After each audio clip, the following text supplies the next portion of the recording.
Oh, thank you very much for the warm welcome. I'm going to time myself. I was given an hour, and I'm going to use that hour. An hour to me is not a lot of time. I've spoken what I've spoken about, and before you know it, it's 2 hours. First of all, I would like to acknowledge the traditional territory of the Indigenous people that have walked on these lands for thousands of years.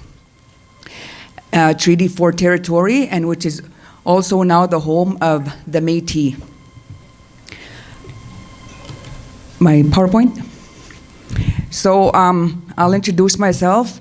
Tanya, question and ask como nanusur tai pipigus katago aske kiskara magi winuche. Nido manido pauistiga ni guche. Question and ask como no tai pi wisamiga wianga pipigus katago. Hi, my name is Tanya McCallum. I am a woodland Cree from northern Saskatchewan, Pelican Narrows. I am very honored to be here today to come and speak to you guys about land-based education, the approach that I've been taking to implement land-based education. I am currently employed with Sturgeon Lake Education Alliance, and that's where I've been for the past 14 years. I tried leaving once, but they wouldn't let me. So,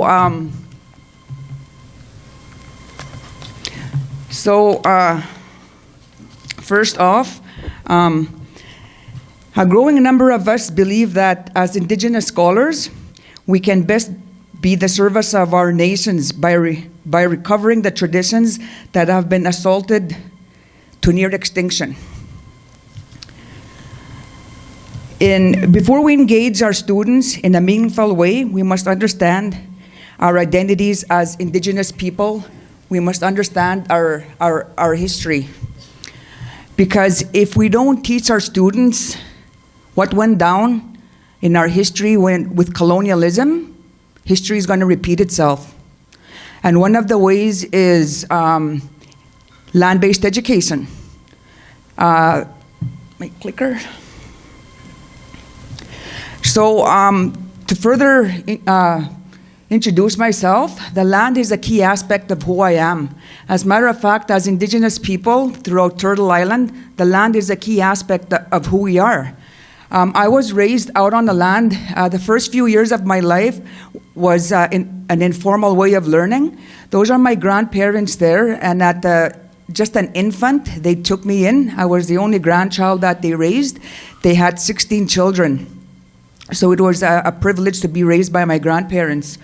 They were hunters, fishers, and gatherers, and the first few years of my life was out in the trap line along the Churchill River system. When the fur trade collapsed, so did our way of life. So until I was maybe grade 3 or grade 4, my grandmother would contact the school, and they would pack up homework for me, and my grandmother would homeschool me out in a trap line. So for most of the year, that's where I was raised, my formal way of education. So half of my primary years was out on the land. So did that have an impact of where I am today? Absolutely not. If anything, it probably did me well. I remember when I was going through my school records. My uncle is involved in that, and he gave me my school records. And I remember looking at, I get emotional because my grandfather, we lost many years ago, but my grandmother, we just buried, it'll be a year on February 6th. She would have been 92. So anyway, my grandmother, so I was going through my school records. And then from grade 4 on, I was the perfect attender, So when I went to go visit my grandmother one time, I told my grandmother, Grandma, thank you for sending me to school every day. And you know what her response was?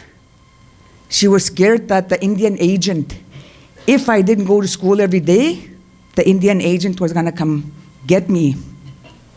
that just kind of blew me away. You know, but yeah, so English is not my first language, by all means. I'm an ESL, meaning English as a second language. A lot of times I have my partner and my daughter, and I have another daughter sitting here in the crowd, and many times they correct my language. And it bugs the crap out of me because that's not my first language. You know, as Indigenous people, even gendering things, he, she, there was no such thing in our language. It was even almost forbidden to call somebody by their names. You know, I grew up calling my aunties and my uncles nitusis, you know, nogumis, nogum, namusom. There was no gendering within our relatives. So every time they correct me, I just get mad because English is the language that I picked up along the way. So through formal education, I kind of lost a bit of my language. You know, it says in my bio that I'm a fluent Cree speaker, but when I listen to fluent Cree speakers like the Dene can talk for like 10 minutes straight and you will not hear one English word. But when I speak my Cree, I'll throw in words in there that are English, because those words, we don't have them in English. And a lot of my teachings that I do out on the land, for example, our animals, our plants, the name of our trees, I knew those things only in the Cree language. It wasn't until later that I knew the English terms of them. So through formal education, I graduated in my home community, Upaus Chiganik, to grade 12. You know, I hung around a couple years and there was no opportunity to grow in terms of education, so I left to go to school.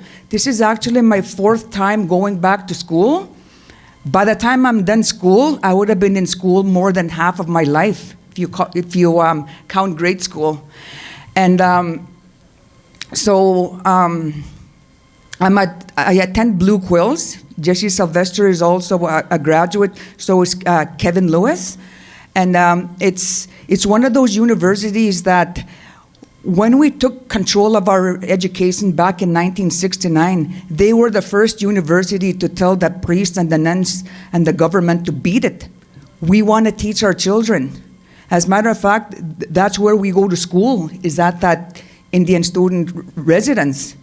You know, when I first walked in there, my first year, I'm in my 2nd year, I thought to myself, why is this building still standing? All the nasty memories of that building. It wasn't until this year when I heard an elder talk when we met with one of our cohorts, and then he goes, you know, if we tear this building down, you know what's going to happen? People are going to forget what happened here. And then I was like, oh, okay, I get it now. So language, culture, land-based education, you can't have one without the other.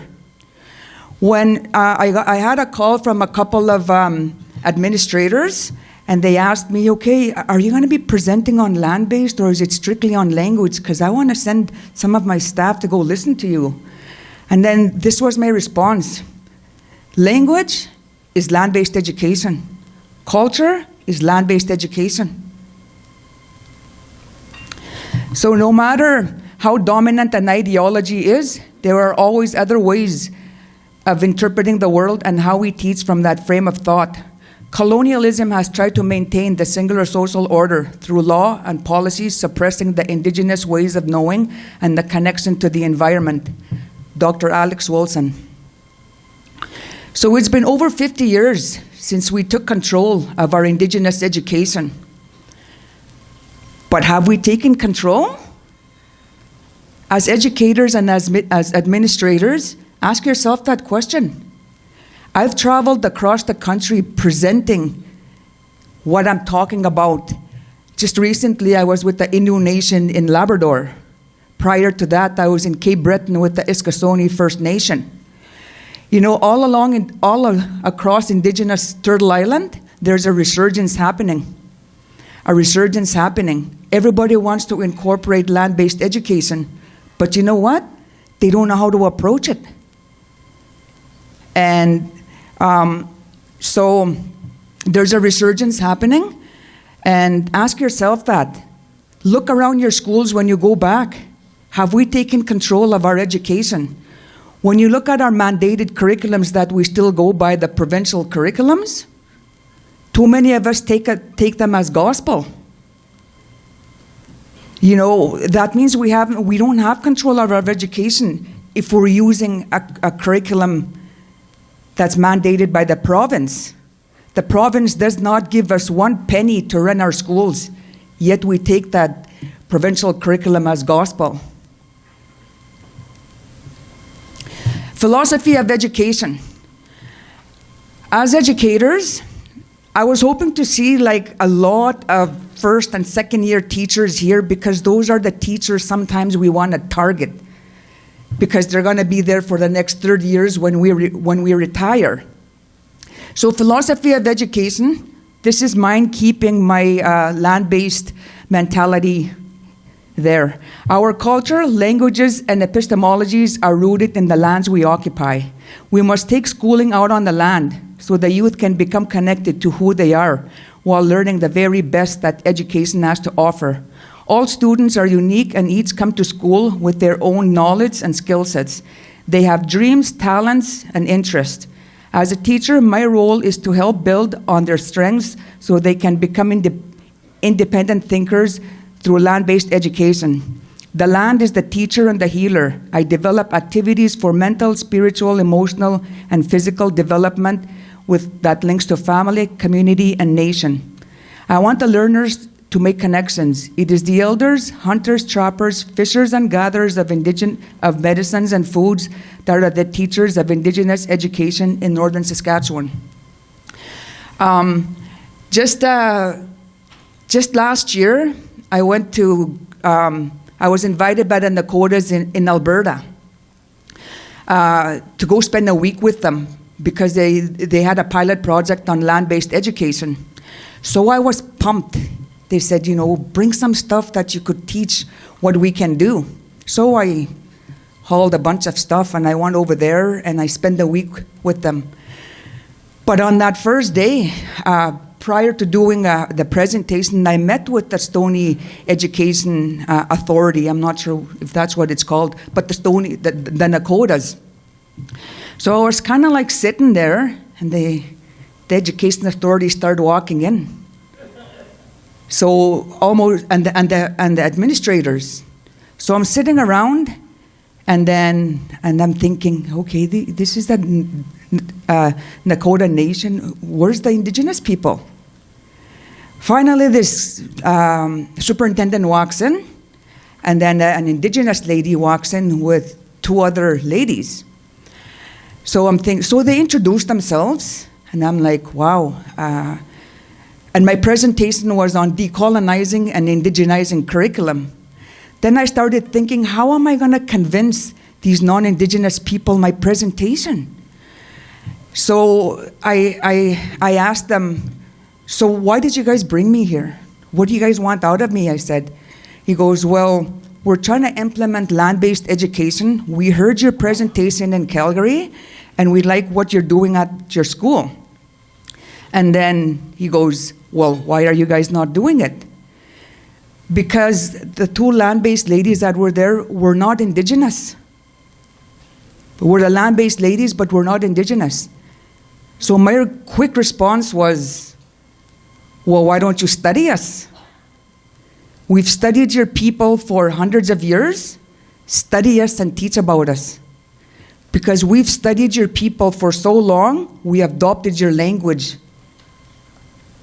So the Indigenous guy just looks at me and kind of like, yeah, you know? And so after observing, so I'm going to talk about my experience, these schools I'm going to, and what I see. So what I see is the teachers, like I said, are taking those curriculums as like, if I don't follow these outcomes and indicators, I'm going to get fired. You know, it's just, the attendance levels are low, dropout rates are very high, and the graduation rates are low. Students are not engaged. So, you know, when I go to these schools, I also have the opportunity to talk to the teachers and some administrators. And for example, that when I went to by the mountains there with the Nakotas, so probably 95% of their staff are non-Indigenous.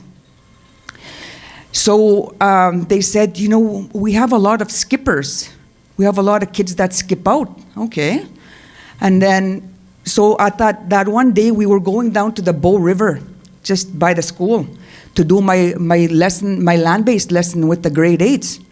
So when we were walking over there, you could see a group of at least 15 students under the bridge, and they're hiding there. And the teacher goes, those are the skippers.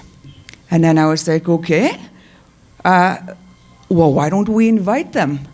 No. They didn't. And the thing was, has anybody ever asked those kids why they don't want to be in class? Probably not. So when we talk about education, we talked about subject areas. We talk about academics.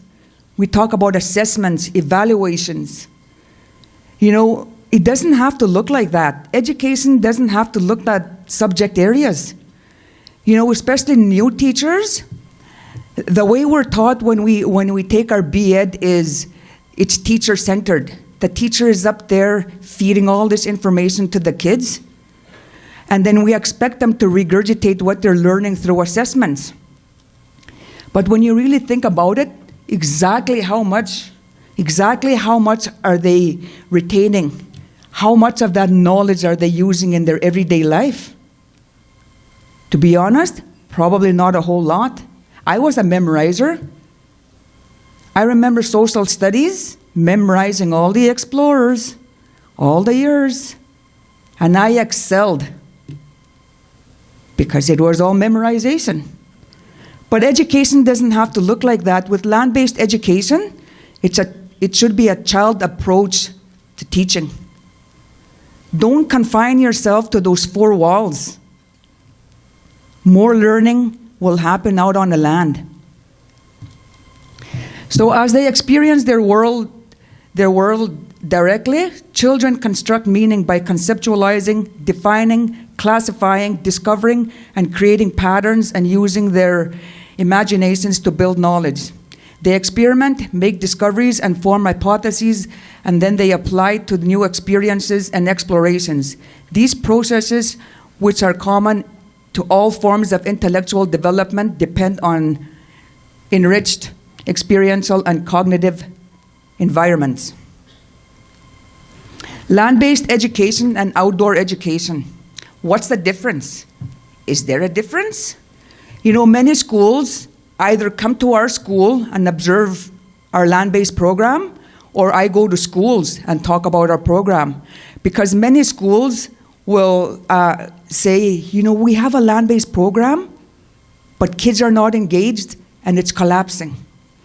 So I go to their school, again, I engage in conversations with administrators and also the staff, some even students. So what they're doing is they're using land-based education as just another outdoor program. And there's no objective. Okay, today we're going to go snowshoeing. Okay. How about teach those kids the history of the snowshoe? What materials were used to construct those snowshoes? Where those snowshoes originate from? So, land-based education. Indigenous people have a profound relationship with the land. Therefore, land-based education recognizes the strong connection Indigenous people have with the lands. It is a model of education that allows the students to learn on the land. It gives the learners an opportunity to develop interdependent worldview while engaging in the activities for mental, spiritual, emotional, and physical growth. Indigenous knowledge is deeply embedded in our worldviews and our relationship to the natural world, as well as in our cultural practices. It is the foundation for cultural identity and language development. It is the key to learning environmental stewardship, sustainable ways of thinking and being. In addition, it responds to the environmental changes and contemporary issues such as climate change and the pandemic we were facing. Indigenous people have drawn to their traditional knowledges. Outcomes of land-based learning. My land-based education have been running for the past 6 years. And my old administrator there, Tyrone McPherson, can vouch on me on this because he's seen the positive outcomes of our land-based education. So land-based learning is indigegogy, what is taught on the land. Pedagogy is what is taught in the classroom. Cross-curricular teaching, make connections with the curriculum, relationality and reciprocity, increase student engagement, learning the significance of language, culture, history equals identity. If we don't teach our children our history, they won't know their identity. I don't know about your communities, but I know for a fact where I come from, there's a lot of suicide. My cousin, my little niece, we lost to suicide. She hung herself at the age of 10 years old. How does a 10-year-old even know how to do that? It's very sad situation. And what it boils down to is we have a lot of lost souls out there that turn to alcohol and drinking. It's because we don't know who we are as a Nidawak, whether you're a Nakota or a Dene. We don't. You know, last week I had a group of grade 5s in my classroom, and I was doing an in-class lesson because it was -40 outside. And I asked the kids, who are you? Do you know what they said? Canadian. Teach your students who they are before you even teach them they're Canadians. The reason why we're Canada is because of colonialism. Even the treaties. You'll never hear me introduce myself, oh, I'm from Treaty 6 territory, because the treaties are part of the colonialism. A lot of us were forced into treaties. Look at the story of Big Bear. Chief Big Bear was the last chief to say no to the treaties. Look what they did to his people. They starved them. Yeah, we had no choice but to sign those treaties. You know, ask your students, why do you have a treaty number and your friends in the urban setting don't? Why do you live on reserve and we live over here? They need to know. They need to know why their communities are so corrupt more than other places. Because as Indigenous people, that's not who we are. That's not who we are. We're overrepresented, and I'm not going to repeat this again because we hear it all the time. The overrepresentation of Indigenous people, children in care, in jails. You know, our graduation levels are low. Our students are not succeeding in higher education. But that's not who we are as Indigenous people. Identity. Identity is a big thing. Identity is going to get to where we want to be.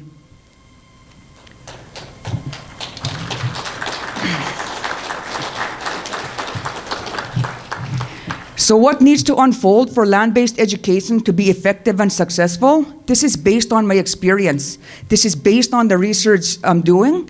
In my doctoral program, a lot of my research is on Indigenous education. Because what we're doing, yes, there's a resurgence happening, but for heavens above, it's been 50 years. You know, the Hawaiians, the New Zealand, They're about 50 years ahead of us on where we want to be. It's a slow process, but we will get there. So we got to start somewhere. So what needs to unfold? You need strong community involvement and school administration support. I am very fortunate in that matter. Professional development on the integration of land-based education. We had new staff coming in last week after our staff meeting. I actually did the professional development days to bring them up to speed on what land-based education is and what we're trying to achieve at our school. Because too many times teachers will say, well, I'm not a land person. I don't fish. I don't hunt. I don't know how to fillet fish. But there's more to land-based education. That's not what it's all about. As a matter of fact, whether you're Indigenous or not, we all should be land-based teachers. Indigenous materials, resources for teachers, land-based equipment, transportation and classroom space, access to land, rivers, hunting and fishing camps, ceremonial sites, elder guidance and adherence to cultural protocols, Indigenous ontologies, epistemologies, methodologies, and pedagogies. Don't let those fancy words intimidate you. All ontology is our ways of being. Epistemologies are ways of knowing. Methodologies are ways of doing things. But in academia, they throw a lot of those words around. Same with decolonization, reconciliation. You know, you hear so much about decolonization, and when we talk about decolonization, that doesn't necessarily mean we want to go back to the way our people lived. It's all about revitalizing our language and our traditional ways of doing things. So knowledge of the social, historical, economic, political, and cultural realities of First Nations people in Canada. That's what I was just finished talking about. Localize what you're going to teach your students. Before you teach them that they're Canadian, teach them that they're First Nation, they're Plains Cree, Woods Cree. Let them know who they are. Let them know how their people took part in why Canadian, it was at the expense. Canada was formed at the expense of First Nations people. Formal education versus informal learning. Take lessons out on the land. Formal setting where the land becomes your classroom. When I had the opportunity, when I was going through my master's program, it was through the U of S, and it was called Indigenous Master's Education Program. And I had the opportunity to go learn with Indigenous Hawaiians in terms of culture, language, and land-based culture and language revitalization. The Denes in the Northwest Territories, and then COVID hit, so we couldn't hit our last excursion. But in my one class, my instructor said, you know, pick your own topic. I need you to write a 15-page essay, but pick your own topic. And at that time, I was just starting that position as a land-based educator.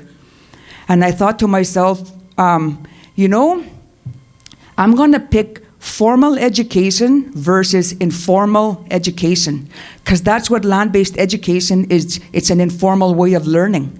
It's not measurable, meaning you can't assess students. You start assessing students on land-based education, they'll get turned off.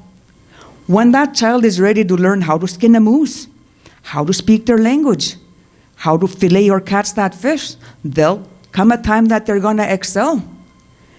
So going back to the master's, so I had to do a literature review. So I pulled out all this literature review on formal and informal education. And I came across this thesis that the student, it was one of the universities in Ontario, had written. And it was called, I'm not sure the community, but it was formal education and then it was an Inuit community. So she went up to go live with the Inuit in this Inuit community and learn about formal education. Okay, again, the attendance rates were very low. There was no engagement. Kids weren't graduating. Dropout rate was very high. So upon her findings, she found that elders weren't coming into the school.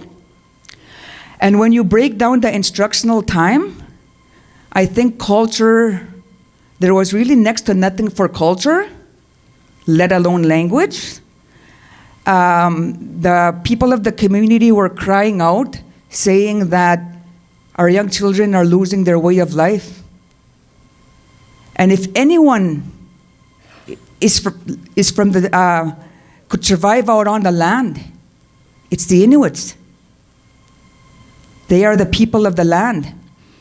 So, upon her findings, she found that with land-based education, they allocated 10 hours. 10 hours in a 10-month school year. When you break down that 10 hours, it's 1 hour a month.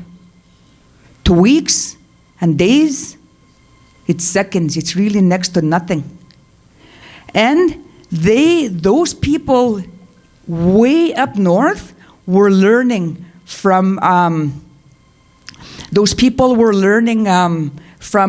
Alberta curriculum. Those people were learning from the Alberta curriculum. So they were learning nothing that pertains to who they are as an Inuit. That's where her findings came from.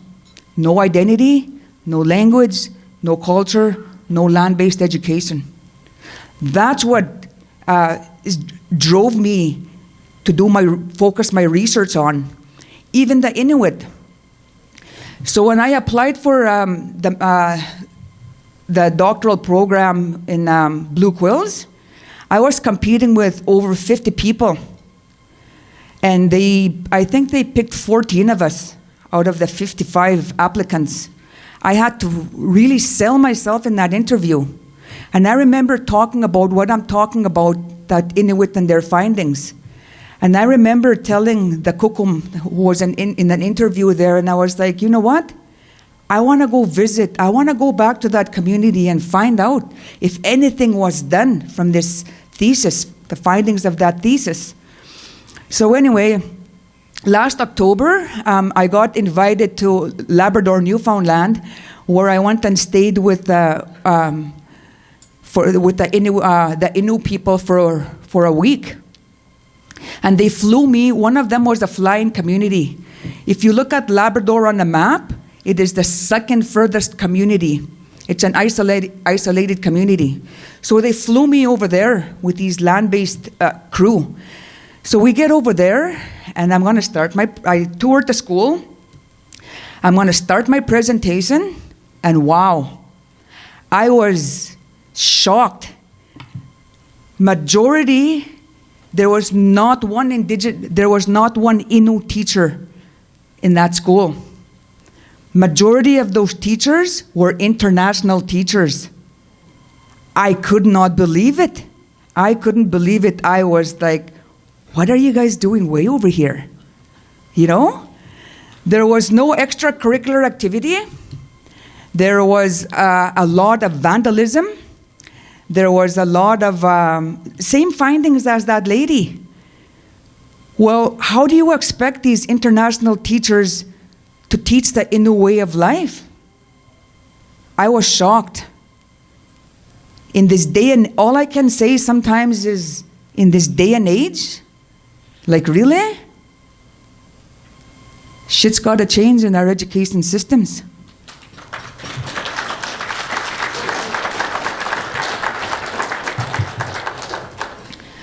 So when we talk about decolonization, that word is thrown out there so much, decolonization. But you know what? We could talk about decolonization all we want, but what we want to do is we want indigenization. The curriculum that we're teaching from right now, when we talk about decolonization, that doesn't necessarily mean we're not going to do that Western way of doing things. It's time we weave those two knowledges together. So that's what indigenization is. Indigenize your curriculums. Put your own local knowledge in there. You're still going by the curriculum, you're just localizing it. So project-based and learning that benefits the community and go above and beyond. Learner-centered over child-centered. So child-centered approach. Also, network with other land-based education teachers. So I need a cup of water, Jonas. So why the need to decolonize and indigenize? How much time do I have left? Okay, I'm probably going to skim through now because... So I'm going to kind of skim through. Hopefully one day I get invited to that conference so I could do a breakout session and talk about how I do with the curriculum, how I tie it to the curriculum. So why the need to decolonize and indigenize? Our mandated curriculums are still full of concepts and Western worldviews with colonial practices and embedded in them. We need to weave the two knowledges. As Indigenous people, we've always had STEM. We've always had science, technology, engineering, art, and math. How do you think we continue to thrive? From time immemorial, our people were botanists, foresters, scientists, doctors, musicians, artists, biologists, environmentalists, and so on. It is an approach to teaching and learning that relies on the balance of Indigenous ways of knowing and the core of school subjects. Core subjects: English. We've always had oral stories. Our natural laws are embedded in our stories. Pictographs, petroglyphs, rock paintings, sign language. I'm going to spend a minute talking about sign language. Sign language was something that was very common in indigenous country. That was how we communicated with other nations. In our schools, that sign language is non-existent. Non-existent. And if we don't revitalize our ways, if we don't revitalize our language is also going to be non-existent. So with science, navigation, harvesting methods, weather, water cycles, botany and chemistry. As Indigenous people, social studies, we've always had our oral history. We knew our geography, political and economical practices, art, songs, dances, crafts, clothing, math, geometry, statistics, counting, investigating circles, health, medicinal plants.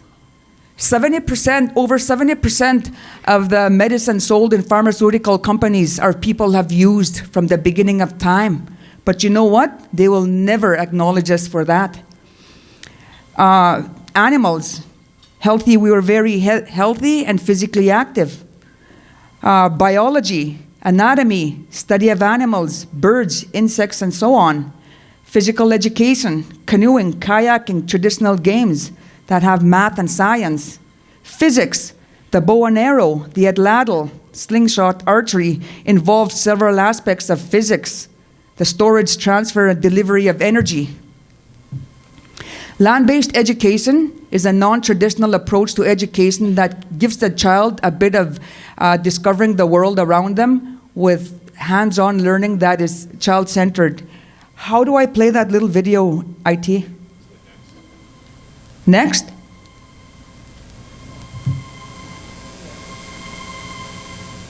Can't hear it.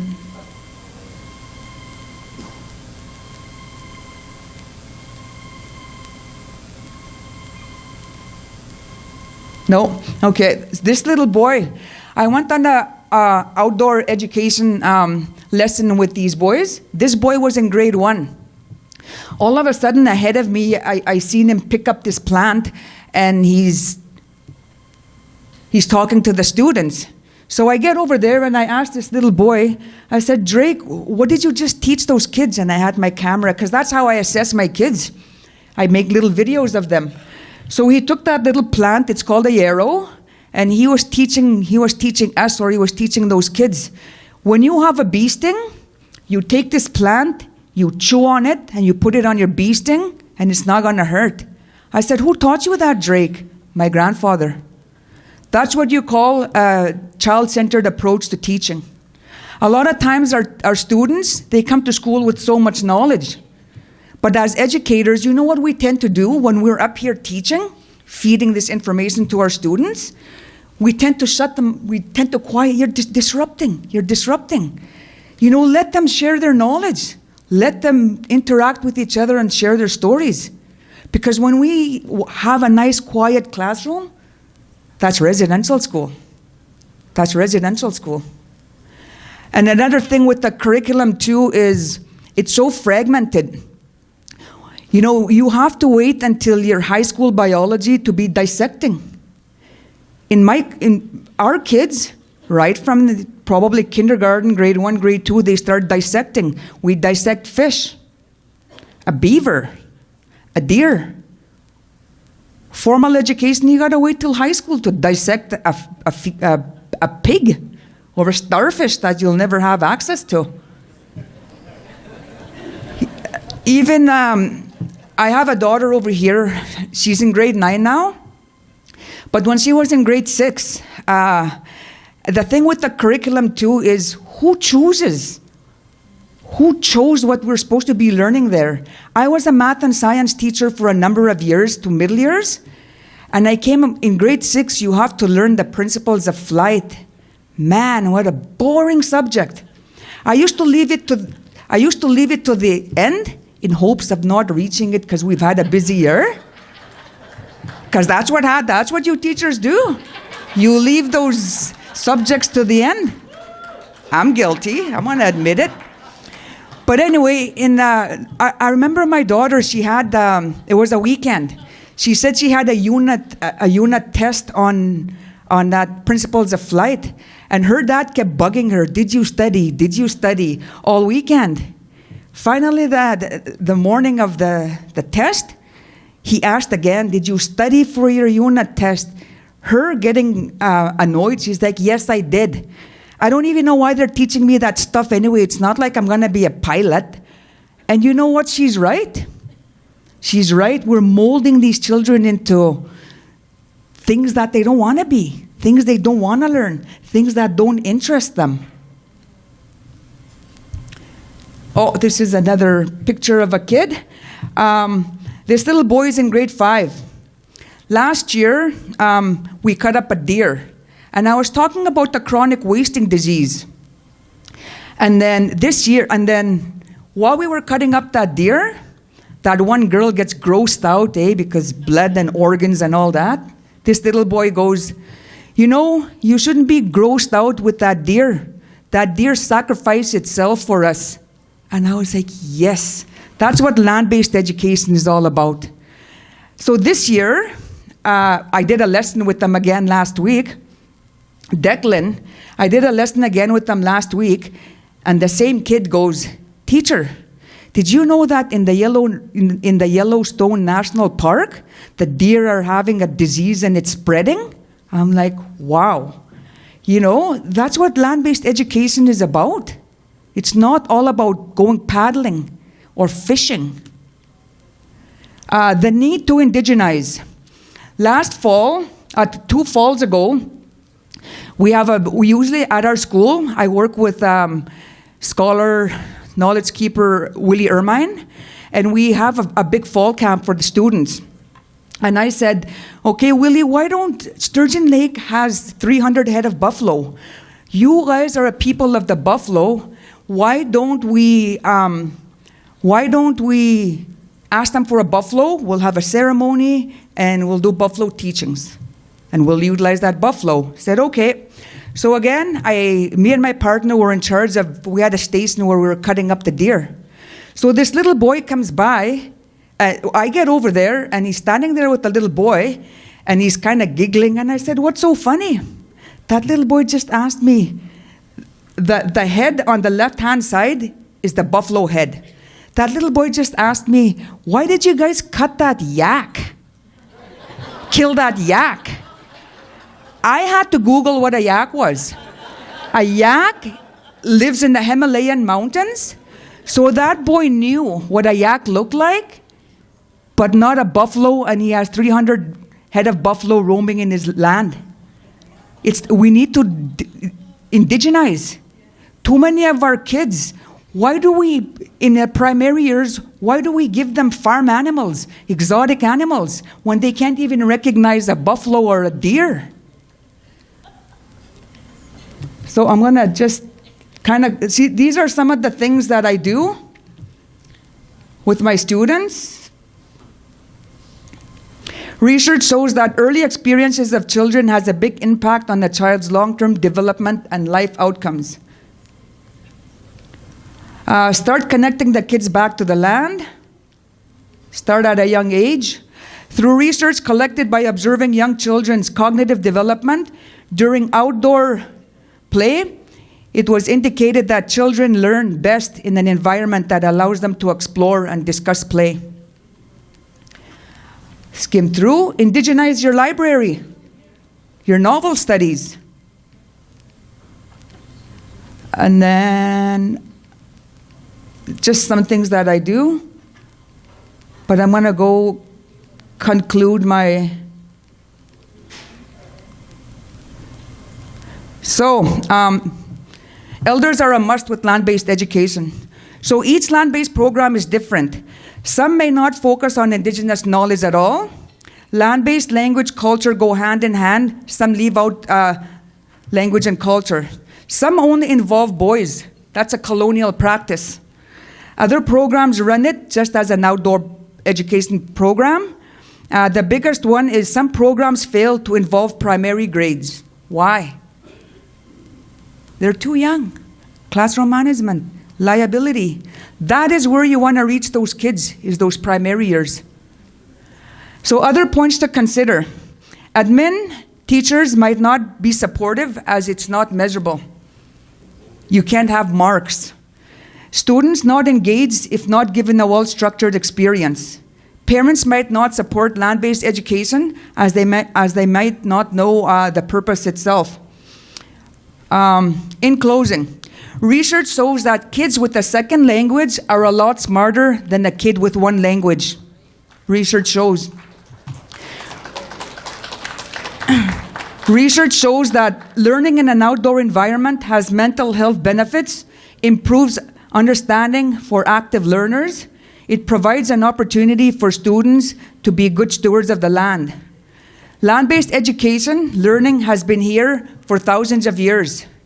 As Indigenous people in our schools, if we fail to include culture, language, and land-based education in our schools, then we are failing our great-great-grandfathers who fought for Indian control over Indian education. You could say hi, hi.